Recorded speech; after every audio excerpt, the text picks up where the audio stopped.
This morning in the program Onsgeselsmet on Radio Fynbos, we are talking to Wikus Engelbrecht from the Wild Rescue Sanctuary in Stilbaai.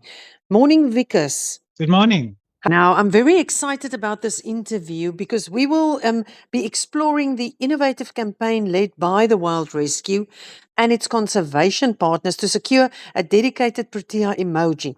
Now, Wikus, it highlights how digital symbols can elevate global awareness for South Africa's highly threatened fynbos biosphere.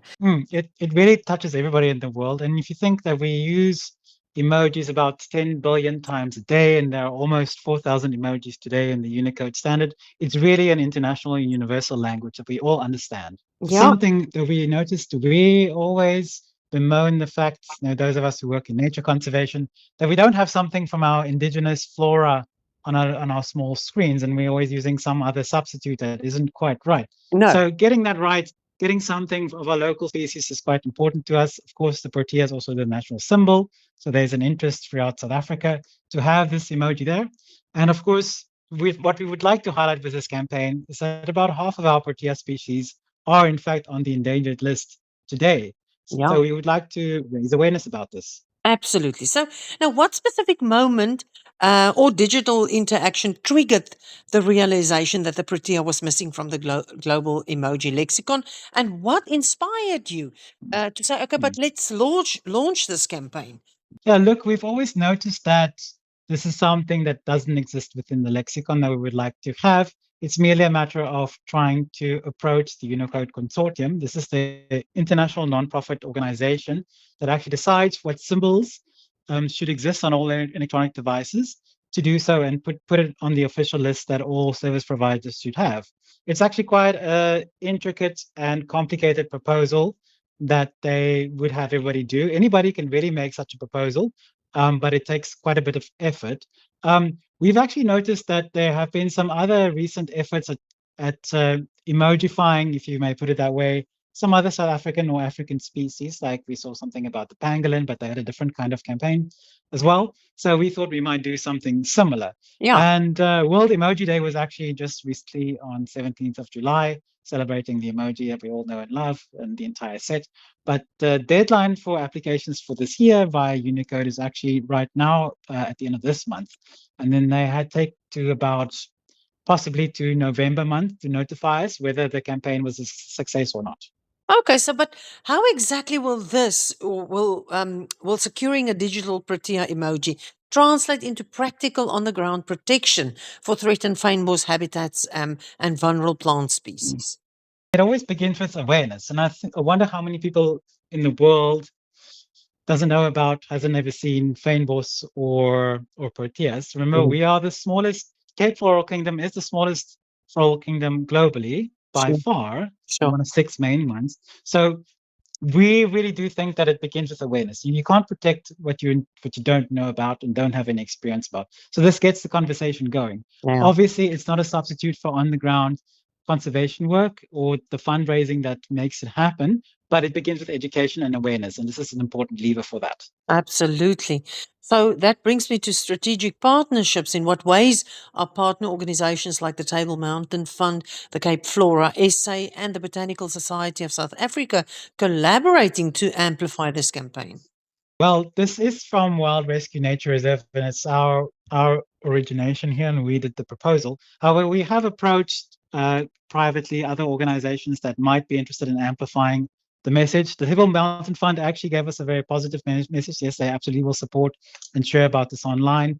One of our big collaborators in this region is the Gouwerts Cluster Biosphere Reserve. They've been very, very positive about sharing about it too. And there are various others that we've shown this idea to, and they've given us the nod or have very effusively, very positively told us that they heavily support the campaign and show it to their audiences.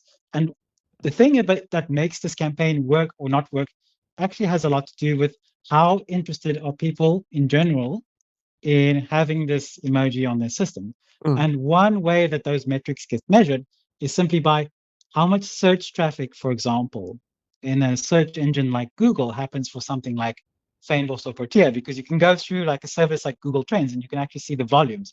Are they increasing? Are they decreasing? What does it look like in South Africa? What does it look like globally? So that's one of the key metrics that decides whether the Unicode Consortium makes this an emoji on all systems. Wow.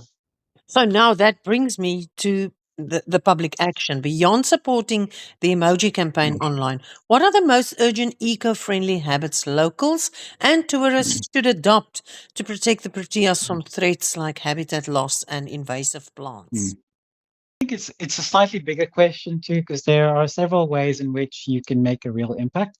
Firstly, probably many of your listeners today recently saw some of the news by Cape Nature and how they were saying like the taking of wild plants and wildflowers is actually an illegal action that they can be possibly prosecuted for, highlighting several cases that have historically taken place.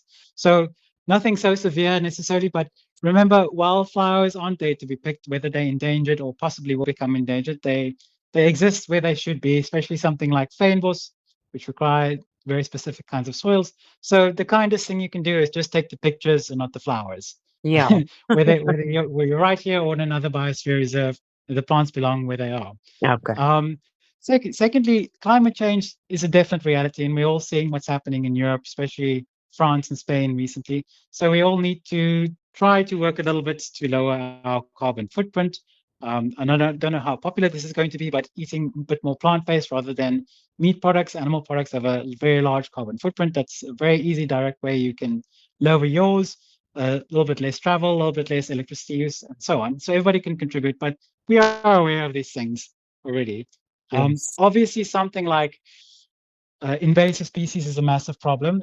Here in the Western Cape and the Southern Cape, we suffer a lot with the woody invasives like your Cassia cyclops, that's your road plants. And this is very nice for your braai fire, and so we understand. Yes, but these species are to be eradicated if our fynbos biosphere is to survive, and not necessarily cultivated as some people might want to do. So we really have to do that.